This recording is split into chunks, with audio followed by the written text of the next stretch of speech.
Queda proclamada con 96,12% dos votos a Executiva Confederal como secretario xeral con 93,90% dos apoios Paulo Carril Vázquez. E nos con verbas defendemos ideais e vos polos cartos estades a matar. Capitalismo e negligencia son as chamadas novas formas de violencia.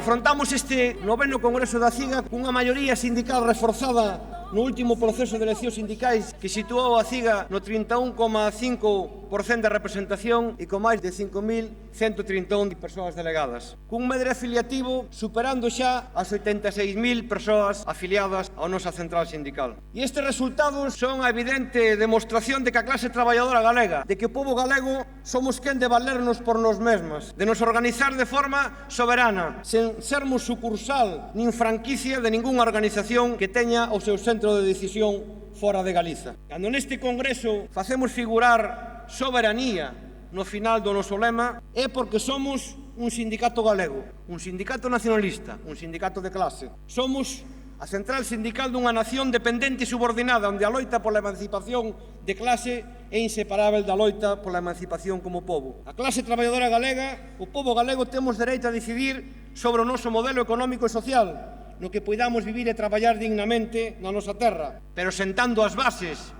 para facer real o noso obxectivo estratégico, que é a construción do socialismo. Estamos ante unha radicalización do capitalismo, dun sistema económico e de produción en crise, incapaz de resolver as necesidades básicas da humanidade e de ser respetuoso coa natureza.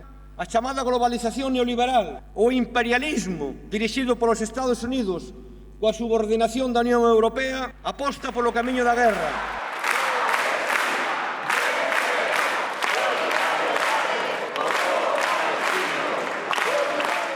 O exterminio e o xenocidio do pobo palestino por Israel, decididamente apoiado polos Estados Unidos e a Unión Europea, é o exemplo de todo isto. De nada lles importa alimentar o crime contra a humanidade que sofre Palestina. É o fracaso da Europa do capital, da Unión Monetaria e da Unión Económica. Esta realidade chama pola necesidade da Europa dos povos, da Europa das nacións e da xustiza social, de recoñecer o dereito de autodeterminación dos povos e nacións que a integramos, como Galiza. O fascismo actual é o resultado da renuncia á confrontación ás políticas neoliberais, a construir alternativas emancipadoras, a recoñecer a soberanía dos povos, a superar o capitalismo, a poñer fin á explotación de clase e poñer fin á OTAN e ao imperialismo. A permanente autopropaganda do goberno sobre o avanzado das súas medidas, cunha dereita e ultradereita que contribúe a exageralas cando as critica, está acompañado do papel servil e sumiso do diálogo social e da práctica sindical de comisións e do UGT.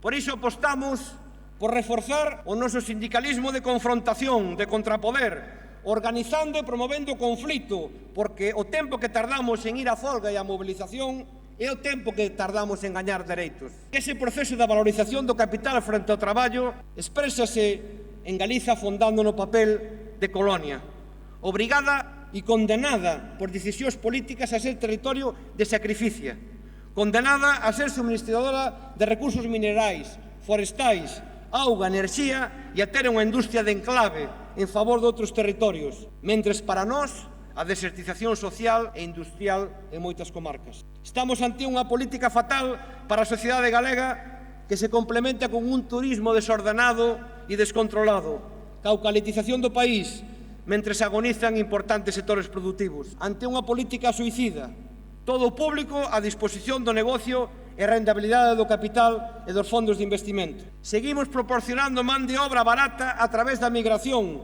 que nos está a deixar sin xente, nun país cada vez máis avellentado, onde o saldo vegetativo empeorou máis dun 70% nos últimos anos. Nin siquiera a crecente chegada de inmigrantes frea a perda de poboación en edade de traballar. Estamos ante un goberno do PP que non lle abonda con facilitar a imposición deste proxecto para o noso país, senón que o complementa con unha agresiva acción de españolización e de desgaliguización, xerando a día de hoxe unha auténtica e grave emerxencia lingüística, pretendendo impoñer a extinción do noso idioma e chamando a un pacto que só busca o enterramento do galego. Co lema "Coa forza da nosa clase, traballo, dereito e soberanía", expresamos a nosa vontade de actuar e a importancia da organización sindical para revitalizar a solidaridade e a unidade da clase traballadora e a construción do feminismo galego e de clase, demostrando a enorme capacidade de acción que temos cando hai sindicato, cando está a CIGA.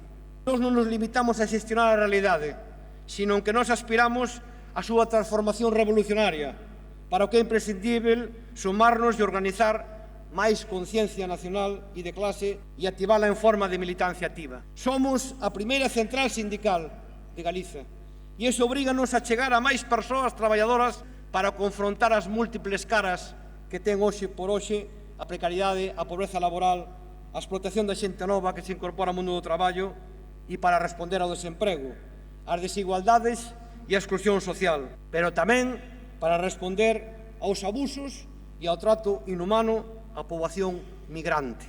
Coa forza que nos dá a razón da xustiza do que defendemos e convencidas do que dixo Castelao, que a loita nobre e leal das ideas é o que asegura o progreso. Compañeiros e compañeiras, ánimo e adiante. Viva o 9º Congreso da CIGA, viva Galiza Ceibe Socialista.